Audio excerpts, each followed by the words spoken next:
Всем привет! Сегодня вам расскажу, что такое октановое число и откуда оно появилось. Все началось с того, что в лабораториях начали сжимать разные газы и смотреть, какую силу сжатия они выдержат. Опытным путем установили, что сильнее всего можно сжать изооктан до того, как он взорвется, а самым слабым оказался гептан. Им присвоили соответствующие значения 100 и 0.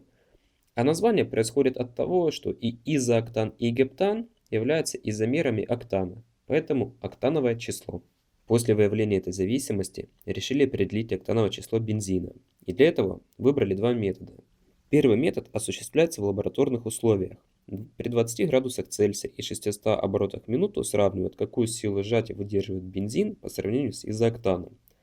Второй метод – это практический, когда при 120 градусах Цельсия, то есть нормальной температуре работы двигателя, и 900 оборотах в минуту проделывать ту же самую процедуру.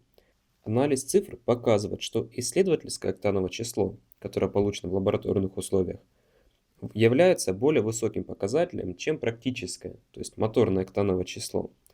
На наших заправках мы видим октановое число бензина, полученное именно в лабораторных условиях. На практике оно получается на порядок ниже. Например, 92 бензин, то есть октановое число равно 92 в лабораторных условиях, может соответствовать 82 бензину в практических условиях. Теперь разберемся, на что влияет октановое число. Вот смотрите. Поршень наш идет вверх. Цилиндрик, он сжимает пары нашего бензина. Когда подается искра, то бензин расширяется и давит на поршень вниз. Чем сильнее мы сможем сжать пары нашего бензина, чем выше октановое число, тем сильнее он будет давить на поршень после воспламенения. Сейчас уже изобрели способы специальной очистки бензина и добавления присадок, которые позволяют преодолеть октановое число в заветные 100 единиц. Теперь вы понимаете, почему в машину нужно заливать только тот бензин, под который она рассчитана.